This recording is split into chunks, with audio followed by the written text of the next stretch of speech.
Olá, sabe aquela sensação de que a democracia está sempre em crise, sempre por um fio? Pois é, para o cientista político Robert Dahl, um gigante do século XX, isso não é um defeito do sistema, é a característica principal dele. A grande sacada do Dahl foi nos mostrar que a democracia não é um prêmio que a gente ganha e bota na estante. É, na verdade, um projeto em construção, uma obra que, por definição, nunca termina.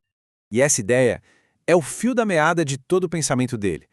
O Dahl olhava para a democracia de um jeito muito pé no chão, sabe? Ele via que ela é, ao mesmo tempo, super frágil, sempre correndo risco de ser dominada por grupos poderosos, mas também, olha que curioso, ela é incrivelmente resiliente, com uma capacidade fantástica de se reinventar. É justamente nesse paradoxo, nessa tensão, que mora a genialidade da análise dele. Então, para a gente mergulhar nessa história, nosso roteiro vai ser o seguinte. Primeiro, vamos entender melhor essa ideia de obra inacabada. Depois, vamos decifrar um conceito-chave dele, a poliarquia. Na sequência, a gente analisa a grande ameaça, a cooptação, e suas três faces. Aí a gente fala da resistência e no final a gente amarra tudo para ver por que ler Dahl hoje é mais importante do que nunca. Para o Dahl, o que define a democracia é um cabo de guerra que nunca acaba. De um lado, puxando com toda a força, está o ideal democrático. A ideia de que todo mundo é igual politicamente, que toda voz tem o mesmo peso. Do outro lado vem a realidade, que é bem mais bruta. O poder na prática nunca é distribuído de forma igual. Sempre vai ter gente com mais grana, mais influência, tentando usar isso para virar o jogo. A democracia então vive e respira exatamente aí, no meio dessa briga. Ok, mas se a democracia perfeita é tipo um unicórnio, algo que a gente nunca vai encontrar de verdade, como é que a gente pode estudar e comparar as democracias que existem no mundo real? Bom, foi para resolver esse pepino que o Dahl criou a sua ferramenta conceitual mais famosa, a poliarquia. E o que é essa tal de poliarquia? A beleza do conceito está na simplicidade. Não é a democracia dos sonhos, dos livros de filosofia. É a democracia possível, a da vida real. O nome já entrega o jogo, né? Poli, do grego, significa muitos. Arquia, governo. Ou seja, é o governo de muitos, e não de um só. A ideia central é que o poder é espalhado, disperso. E essa dispersão já é nossa primeira linha de defesa. E essa diferença é crucial. Pensa assim, a democracia, com um D maiúsculo, é a nossa estrela-guia, o norte, o ideal de que todo mundo é igual. Já a poliarquia, com P minúsculo, é o nosso GPS aqui na Terra, o mapa que a gente usa para andar no terreno acidentado da política real, com suas leis, eleições e, claro, com a distribuição desigual de poder. Certo? E como a gente sabe se uma poliarquia vai bem ou vai mal? Dahl nos dá duas réguas, duas coisas para a gente medir. A primeira é a contestação. Ou seja, o sistema permite que exista oposição de verdade? A competição pelo poder é para valer? A segunda régua é a inclusão. Quanta gente realmente pode participar do processo político? Para Dahl, o pulo do gato é o seguinte: uma democracia só melhora de verdade quando essas duas coisas, contestação e inclusão, crescem juntas. Beleza. Se a poliarquia é o nosso sistema, qual é o vírus que está sempre tentando infectar esse sistema por dentro? Dahl também deu um nome para essa ameaça interna: cooptação, ou, de um jeito mais direto, captura. O ponto fundamental aqui é que a cooptação não é um ataque de fora, é quase como uma doença autoimune, em que o corpo ataca a si mesmo. São grupos que já estão no jogo, que têm mais dinheiro, mais controle da informação ou simplesmente são mais organizados e que tentam usar essa vantagem toda para tomar conta do processo democrático por dentro. A pergunta que fica é: como essa captura acontece na prática? Porque não estamos falando só daquele tipo de corrupção óbvia, de mala de dinheiro. Dahl nos mostra que os métodos podem ser bem mais sutis, bem mais variados. E aqui a gente chega no coração da nossa análise. Se a gente juntar as peças do quebra-cabeça que o Dahl montou ao longo da sua obra, a gente consegue ver um padrão. Basicamente, existem três jeitos principais, três faces, de como a democracia pode ser capturada.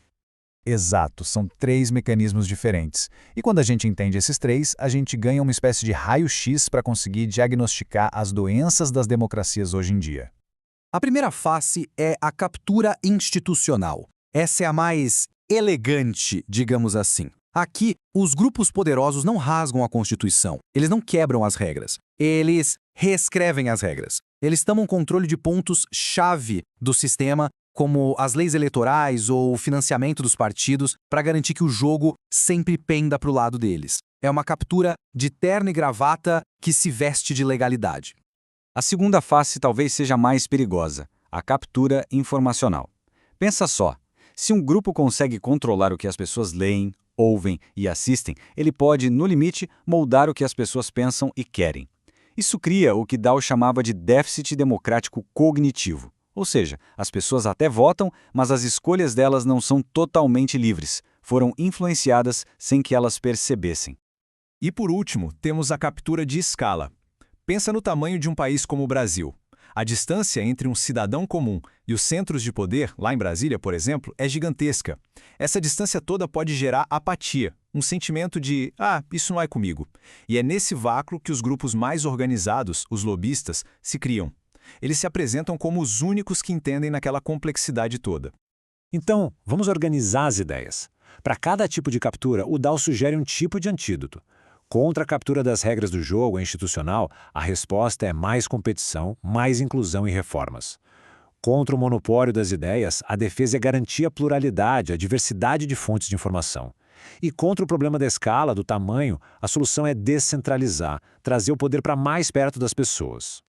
Bom, a gente já falou bastante sobre a doença, mas a visão do Dow não é nada pessimista.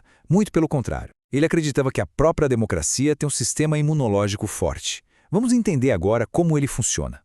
Esse antídoto não é uma pílula mágica que se toma uma vez e resolve tudo. É um processo contínuo, um trabalho de vigilância. Envolve estar sempre tentando ampliar a competição, trazer mais gente para participar, ter a coragem de reformar as regras quando elas não funcionam mais, garantir que a informação circule livremente.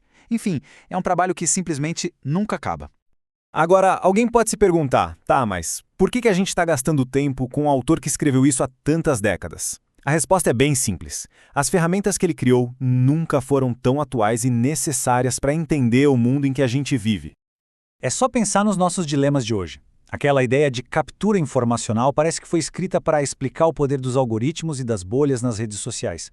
A captura de escala ajuda a gente a entender os desafios de governar num mundo globalizado, onde as decisões são tomadas muito longe do cidadão. O kit de ferramentas do Dow não ficou velho. Pelo contrário, ele nos dá um mapa para navegar na complexidade do século XXI. E essa frase, talvez, seja o legado mais poderoso dele. Uma democracia saudável não é um lugar calmo, sem conflitos. Pelo contrário, é uma arena barulhenta, vibrante, mas onde a luta pelo poder é justa, e o sistema está sempre aberto para que novos grupos possam desafiar quem já está no topo. A verdadeira força está nessa capacidade de se renovar o tempo todo. E para terminar, fica aqui uma provocação para todo mundo pensar. Dessas 3 faces da captura que a gente viu, a institucional, a informacional e a de escala, qual delas parece ser a maior ameaça para a democracia hoje, no mundo em que a gente vive? A resposta provavelmente não é nada simples. E é exatamente por isso que revisitar o trabalho inacabado de Robert Dow continua sendo uma inspiração e, ao mesmo tempo, um alerta essencial para todos nós.